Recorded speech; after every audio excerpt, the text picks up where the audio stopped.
آمن الرسول بما انزل الیہ من ربہ والمؤمنون، ایمان لائے رسول اللہ بھی اور ان کے ساتھی ایمان والے بھی اس پر جو نبی صلی اللہ علیہ وآلہ وسلم پر ان کے رب کی طرف سے نازل ہوا۔ یہ ہماری خوش قسمتی ہے کیونکہ ہم بھی ایمان والوں میں شامل ہیں، یعنی ایمان قبول کرنے والوں میں۔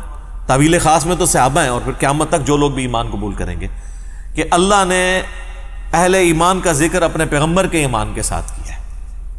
سب سے پہلے محمد بن عبداللہ ایمان لے کر آئے ہیں محمد الرسول اللہ پر، رسول اللہ نے خود بھی اپنے اوپر ایمان لے کے آئے۔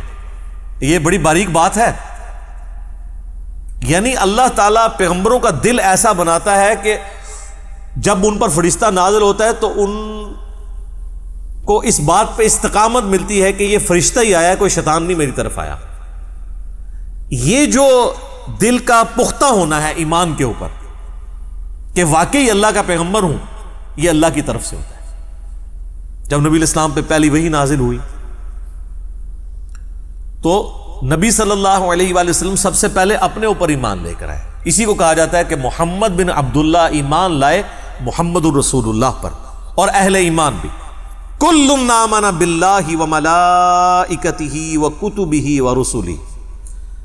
اب یہ سب کے سب لوگوں کا یہ حال ہے کہ یہ ایمان لاتے ہیں اللہ پر، اس کے تمام فرشتوں پر، اس کی کتابوں پر اور اس کے رسولوں پر۔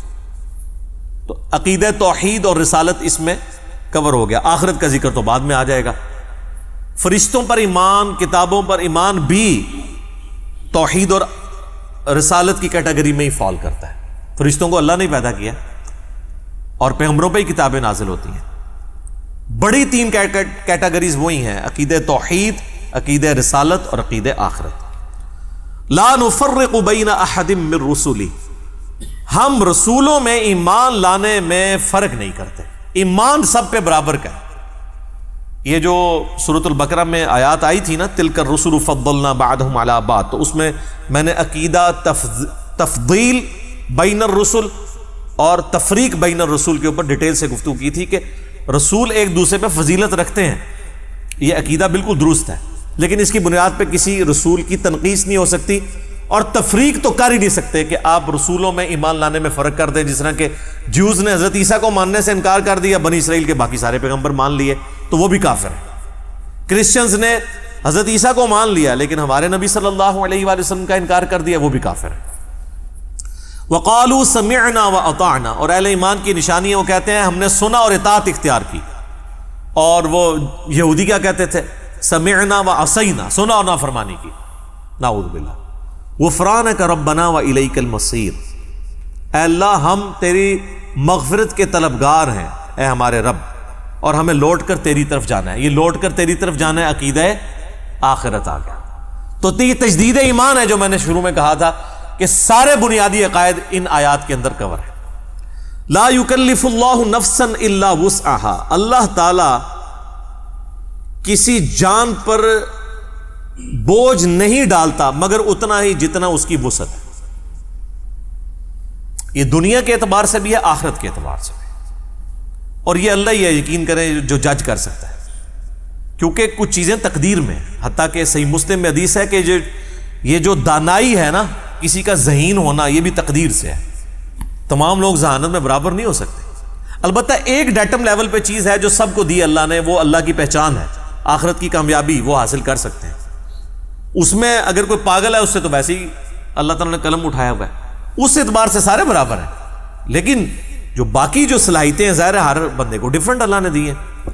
تو اللہ یہ جج کر سکتا ہے کہ اس کو میں نے 100 نمبروں کی صلاحیت دی تھی، اس نے 70 حاصل کیے، یہ ناکام ہے۔ اس بیچارے کو صلاحیت ہی 50 کی دی تھی، اس نے 50 میں سے 50 حاصل کر لیے، اگرچہ 70 سے کم ہے، لیکن اس کی 100/100 ہے۔ اس لیے کہا جاتا ہے کہ نیکیاں قیامت والے دن گنی نہیں جائیں گی، تولی جائیں گی۔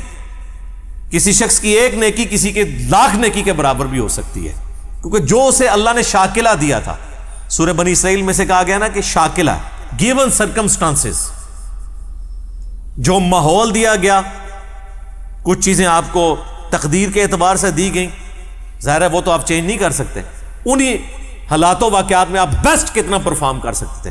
لیکن یہ نہ ہو کہ کوئی شخص دنیا میں تو ماشاءاللہ بڑا تیز ہو اور دین کا معاملہ ہے کہ جی ہماری تو استطاعت ہی کوئی نہیں جی، بالکل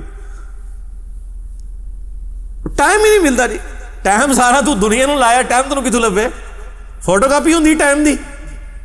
تو دنیا داری میں وہ فل تیز. آپ دیکھیں کتنے آپ کو لوگ نظر آئیں گے جب دین کی بات کریں تو لگتا ہے کہ یہ بیچارے بالکل گئے گزرے ہیں، لیکن ان کو آپ کبھی اپنی دکان پہ دیکھیں تو یہ تو دنیا میں تو میں آپ سے یہ بات کروں گا نا، اور تو کوئی جرت نہیں کرے گا یہ بات کرنے کی، کیونکہ لوگ ڈرتے ہیں آپ لوگوں سے یہ بات کرتے ہیں. لیکن آخرت میں چمڑی اتر جانی ہے کہ اللہ تعالیٰ فرمائے گا اچھا تو بالکل ہی سیدھا سا، تینوں سمجھ ہی کوئی نہیں لگی. تو وہ اس کی وسعت کے مطابق لہا ما کسبت وعلیہا مکتسبت، اسے اجر ملے گا اس کے کیے ہوئے نیک اعمال کا بھی، اور وبال بھی ہوگا جو اس نے برے اعمال کمائے. لہا اس کے لیے، علیہا اس پر. ربنا لا تؤاخذنا ان نسینا واخطأنا، آمین. اے رب ہمارے مت گرفت فرمانا ہماری، کبھی ہم بھول جائیں یا خطا کر بیٹھے. انسان بھول چوک بھی ہو سکتی ہے، اور کبھی یہ کہ کام ٹھیک کر رہا ہے بھولا نہیں ہے، لیکن اس دوران کوئی اجتہادی غلطی ہو تو اے اللہ ہم سے درگزر فرما، آمین. ربنا ولا تحمل علینا اصرا کما حملته علی الذین من قبلنا، اے رب ہمارے ہم پر ایسا بوجھ نہ ڈالنا جس طرح کہ ہم سے جو اگلے لوگ گزر چکے ہیں، ہم سے پہلے جو گزرے، ہم پچھلے ہیں نا ان کے، وہ ہم سے پہلے یعنی آگے گزر چکے، اگلے روز اگلے جو لوگ گزر چکے ان پہ جو تو نے بوجھ ڈالا تھا ویسا ہم پہ نہ ڈال. صحیح بخاری میں حدیث ہے، صحابہ کرام نے جب شکایت کی نا کہ یا رسول اللہ اتنی تکلیفیں اٹھانی پڑتی ہیں، تو آپ علیہ السلام ناراض ہوئے. آپ نے فرمایا کہ اگلے لوگوں کو تو اتنی تکلیف دی جاتی تھی ایمان لانے پر کہ زمین میں گڑھا کھود کے ان کو کھڑا کیا جاتا تھا اور سر پہ آرا رکھا جاتا تھا، وہ اپنے 2 ٹکڑے کروا لیتے تھے، ایمان نہیں چھوڑتے تھے. اور جسموں پر لوہے کی کنگیاں پھیری جاتی تھی یہاں تک کہ ان کی ہڈیوں تک پہنچ جاتی تھی اور گوشت چھیلا جاتا تھا. اور قرآن میں بھی سورۃ العنکبوت کا سٹارٹ پڑھ لینا، اللہ تعالیٰ فرماتا ہے کہ کیا تم اس بات پہ چھوڑ دیے جاؤ گے کہ ایمان لے کر آئے اور تمہاری کوئی آزمائش نہیں ہوگی؟ ہم نے تم سے پہلے لوگوں کو بھی آزمایا تھا، تمہیں بھی ضرور آزمائیں گے. جو سورۃ البقرہ میں ہے وَلَنَبْلُوَنَّكُمْ بِشَيْءٍ مِّنَ الْخَوْفِ وَالْجُوعِ وَنَقْصٍ مِّنَ الْأَمْوَالِ وَالْأَنفُسِ وَالثَّمَرَاتِ، خوف سے آزمائیں گے، بھوک سے، جان اور مال میں نقصان کر کے آزمائیں گے، اور دیکھیں گے کون صبر کرنے والا ہے.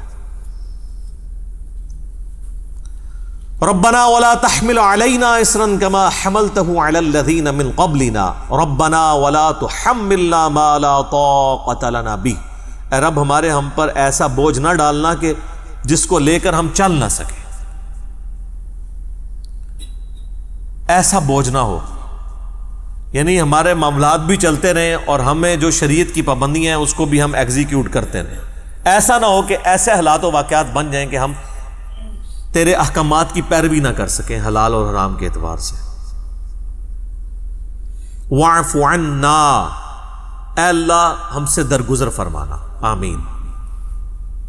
ویسے عفو کہتے ہیں ڈھیل دینے کو، چھوڑ دینا. واغفر لنا، اور ہمارے گناہوں کو ڈھانپ دینا، ہماری بخشش فرمانا. وارحمنا، اور ہم پر رحم فرمانا. انت مولانا، تو ہی ہمارا پشت پناہ ہے. حسبنا اللہ ونعم الوکیل، ہم نے اللہ پر بھروسہ کیا اور وہی بہتر کارساز ہے، وہی ہمیں کافی ہے. فانصرنا علی القوم الکافرین، پس کافروں کے مقابلے پر ہماری مدد فرمانا. اچھا یہاں پہ یہ سورۃ البقرہ مکمل ہوئی الحمدللہ. آپ دیکھیں کہ یہ بیسیکلی تو اس کے اندر بہت بڑے اشارے تھے آخری آیات کے اندر، کیونکہ یہ غزوہ بدر سے پہلے نازل ہوئی ہے، اور اب یہ دعائیں سکھائی جا رہی ہیں کہ اب تمہارے جہاد اور قتال کے مراحل شروع ہونے والے ہیں. اس وقت تو صحابہ کو پتہ ہی نہیں تھا، ان کی تو پوری زندگی جو ہے وہ جنگوں سے عبارت تھی.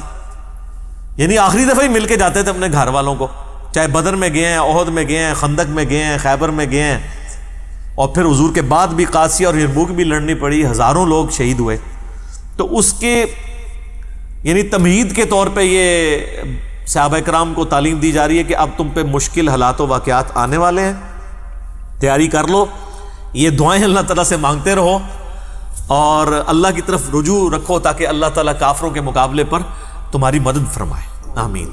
تو یہ میرے بھائیوں کمال کی آیات ہیں، ان کے اوپر تو خیر 1 گھنٹہ اور بھی گفتگو کی جا سکتی تھی، میں نے کوشش کی کہ جو ٹیکنیکل ایشوز ہیں نا اس کو ڈسکس کروں جن کی تفسیر مشکل تھی، باقی چیزوں کو میں نے سکپ کر دیا، یہ کیونکہ سیلف ایکسپلینیٹری ہیں خود ہی یہ آیات۔ باقی نبی صلی اللہ علیہ وآلہ وسلم کی بعثت کی برکت سے کئی ایک اللہ تعالیٰ نے شریعت کی پابندیاں جو اس میں آیا نا کہ ہم سے پہلے لوگوں پہ جو بوجھ ڈالے ہم پہ نہیں ڈالنے، تو وہ کئی ایک بوجھ تو حضور کی بعثت کے ساتھ ہی اللہ تعالیٰ نے اٹھا لیے ہیں، جیسا کہ بخاری مسلم میں حدیث ہے کہ مجھ سے پہلے کسی نبی کو یہ خصوصیت نہیں ملی کہ پوری زمین اس کے لیے سجدہ گاہ ہو جائے۔ وہ تو سفر میں جاتے تھے تو نمازیں گنتے رہتے تھے، واپسی پہ آ کے صرف مسجد میں ہی ادا کر سکتے تھے۔ میرے لیے اللہ نے پوری زمین مسجد بنا دی، جہاں مرضی میرے امتی نماز ادا کرے۔ اگلی امتوں کے لیے مال غنیمت حرام تھا، یعنی جنگوں میں کافروں کا چھوڑا ہوا مال وہ لا کر ایک اوپن میدان میں رکھا جاتا تھا، آسمان سے ایک بجلی نازل ہوتی تھی، وہ راکھ ہو جاتا تھا، تاکہ یہ چیز انشور ہو کہ کوئی بھی مسلمان کافر کا مال لوٹنے کے لیے جنگ نہیں کرے گا بلکہ اللہ کے لیے کرے گا۔ تو ویسے یہ پابندی کسی حد تک ٹھیک ہی تھی، لیکن حضور کی برکت سے اللہ تعالیٰ نے مال غنیمت کو حلال کر دیا کہ ٹھیک ہے تم اس کو استعمال کر سکتے ہو۔